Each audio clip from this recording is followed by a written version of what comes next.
This is Redline Money. I'm Carolyn Wright, and with the expert help of David Roach of Independent Strategy and Richard Harris of Port Shelter Investment Management, we'll take a weekly delve into the future of the economy by finding out where their red lines lie and what you need to know as an investor. Today I've decided to kick off an issue that is sort of close to my heart, and that is basically sexual equality in the workplace. More sort of significantly, how the pandemic has impacted that. There was a lot of statistics at the beginning where, people were starting to work from home, jobs were being cut, and that was affecting women more than it was men, because a lot of the jobs that were getting cut were disproportionately those taken by women. Now, things are seemingly getting a little bit back on track, but I wonder how much of a setback this might prove for equality in the workplace and what it means for the economy. I'd say you'd have to be pretty careful about what area of the world you're talking about. I don't think your lot in Saudi Arabia has improved noticeably while I've been watching. I would suspect that is true, that there's been precious little change there. Number two is, if you go to the poorer Southeast Asian countries, according to the UN figure, 16 million young women, and I mean school-age girls, have been taken out of school and very probably won't go back, and very likely have been married off. The reality is that if you are in an open society, and don't ask me to define open, it just gets me out of trouble. Okay. Then I'll take you on. I actually think that the future belongs to women. And there's a fierce amount of oligoning going on. Oligoning is the Irish word for moo, the thing you do at a wake. But in actual fact, women, way before the pandemic, had started to really do well. And after the pandemic, they're going to do even better. I'll give you a couple of examples. Okay, I'd like to know that. I'll give you a couple of examples. You're working going to on hammer this. me about it. And I'm not, as you well know, anti-transgender people, anti-gay people, anti-anything, not at all. I'm on the other side of the fence. But having said that, 30% more women than men register for university in the United States every year, number one. Number two, in the 1960s, the average wage of a woman compared to a husband was apparently less than 4%. Which is disgusting. Disgusting, no doubt. Now, 30%, and I'm not saying that's enough, 30% of couples, and I'm not sure if they're married or not, but 30% of couples, the woman earns more than the man. And personally, I've been looking for that woman for a long time. I'm with you there, David. Oh, good. Well, this is not a sexist bloody luck. And, okay, finally, if you look at jobs, full-time employment for women has been rising. If you cut through the pandemic, hurt a lot. Cut through the pandemic has been rising much faster than full-time employment for men. And I would hazard that going forward, manufacturing jobs are going to be taken over by robots. And all the men will be down in the local cafe doing whatever men do in local cafes. And all the face-to-face kind of softer economic skills belong to women anyway. And they will boom. So, dear Karen, love you lots, but don't go on at me about the glass ceiling in our societies. I think I've run into the glass ceiling age. I still think we've got a way to go. I think the thing is, this thing might be in progress, but it needs to keep happening. Yes.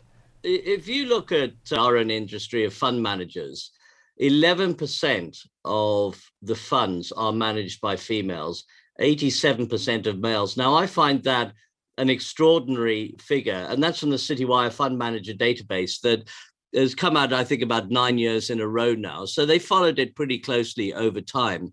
And I find that extraordinary because I found in my industry that women are encouraged, that it's a great job for women. The hours aren't too awful. It's quite intellectual. All the skills that women are reputedly good at, we're all getting ourselves into trouble here, but those kind of skills suit female fund managers. And yet we have so few actually managing the funds. Against that is the fact that there are some very high-powered women right at the top of these companies, so they won't come out in those figures. And certainly in the UK, US with Fidelity, UK Legal and General, and quite a few other firms, women are in the very high echelons of these businesses. But in terms of running money, they're not.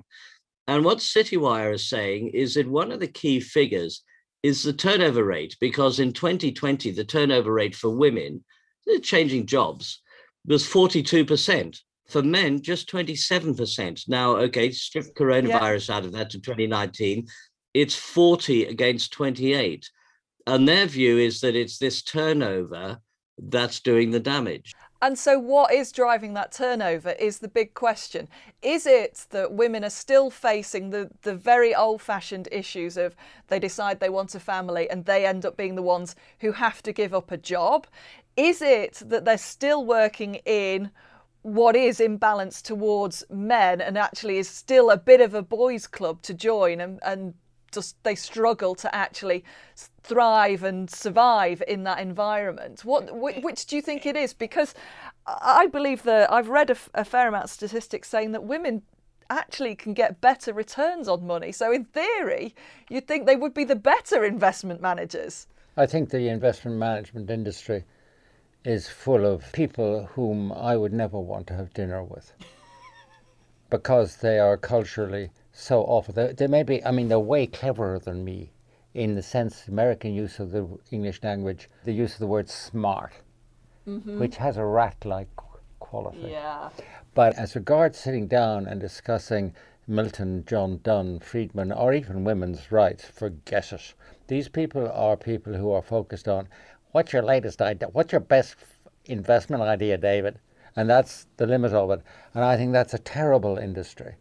Oddly enough, if you actually look at the kind of research done, you will find that throughout the economy, the UK economy is the only one with statistics that are comparable, women are more stable in their jobs, more likely to gain by moving up in seniority, and more likely to get added benefits and money by doing so.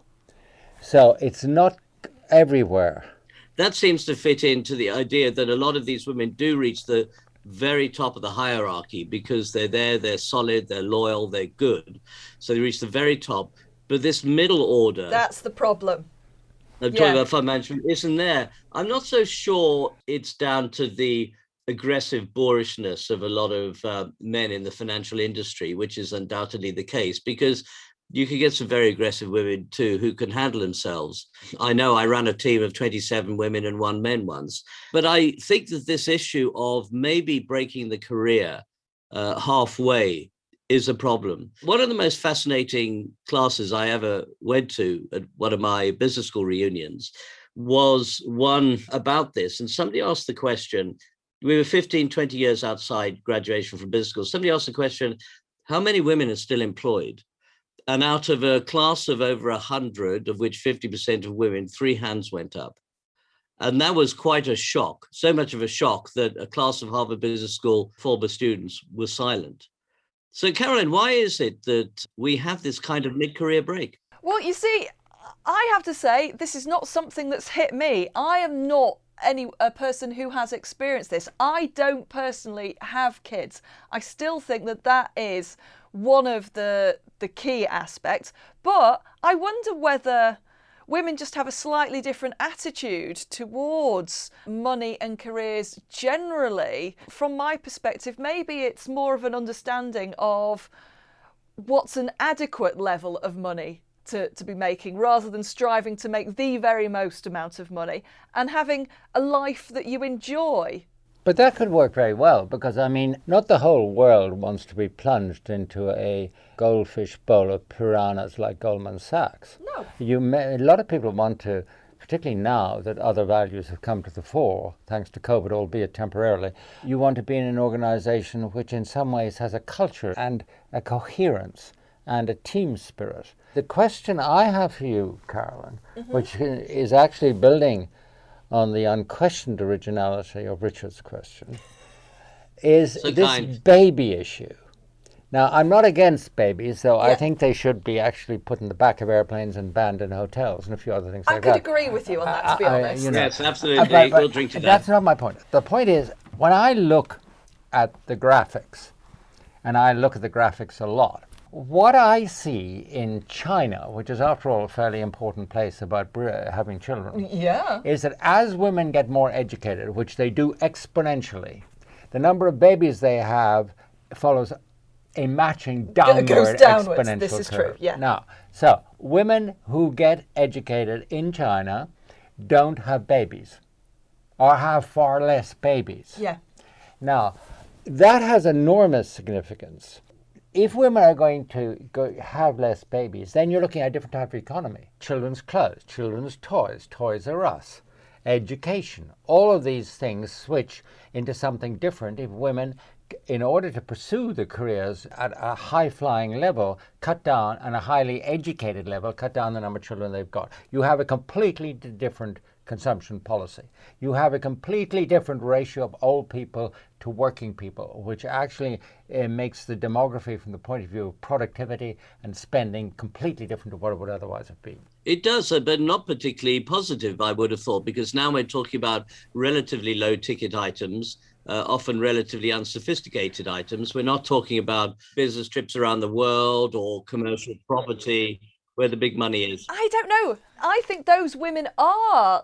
I would suspect that luxury travel and life experiences are the kind of things that are going to really develop. Yes. I think so too. I don't see why those women won't, instead of having, Friday night at the pub, they'll have Friday night on whatever you call it, Pichwaga Beach in Colombia. Yeah, or in a Michelin-starred restaurant. Yes, exactly. Yeah. I do have one final point, Okay. if I may. Going back to David's thinking at the beginning about women being educated, I think one of the key issues that is going to have to be dealt with is the socioeconomic issue of the girls actually do tend to do better in school, leaving behind a group of young men who are fit, active, healthy, and full of energy, but don't really have the energy to get proper jobs. So you're seeing a switch, actually, a total flip almost. I think it's almost more nuanced that we could easily get an underclass of young men without an awful lot to do,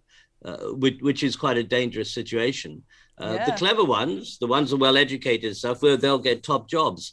But, young men coming out of a bad environment, do they really want to stack shelves, or are they more likely to get into crime or other forms of income earning that maybe is going to impact on the rest of society? And I think you've got a point there, because one of the key things that seems to be coming out of the pandemic is the mismatch between the jobs that are available and the jobs that people want. I think that's right. And I think these young men will turn to crime. They will feel, a little like the Catholics and Protestants in Northern Ireland, they'll feel that they're being threatened by women, which they are. In talent terms, and I don't think that's a good outcome. Globally, you're going to see, obviously, the service industry is going to be bigger, and the manufacturing industry in a deglobalized world is going to be smaller and more at home. But the trend in the actual supply side, more services, less manufacturing, favors women and disfavors exactly the sort of male you're talking about. It's a much bigger shift than people acknowledge. Just as 10 years ago, if you went into a client, a fund manager, who was undoubtedly 100% the room full of males, maybe an odd token female tucked away in a corner. And you brought up the subject of demography, how the world was actually shifting in terms of the age pattern, the ratio of old people to young people. You would have got a great, Why should we care about this? Why is that so important? slow burning. Why bother? Yeah. And now your face is stuck in it. It's a bit like climate Okay. change. Now, actually, the gender issue is just as important and just as immediate, and we cannot run away from it. I think so.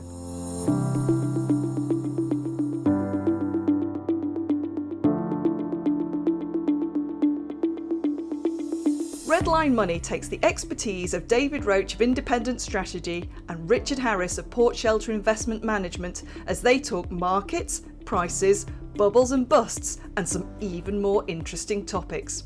David and Richard have nearly a century between them of searching for the red line in bull markets and bear. Hear what the crowd isn't saying about current markets and price moves in the long term and even longer, back to the Egyptians.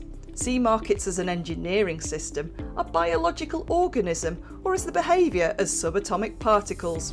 You don't get this anywhere else, and you know it makes sense. I'm your host, Carolyn Wright. Music is by Tim Moore at Pixabay, and Redline Money is produced in Hong Kong. It's available at redlinemoney.online.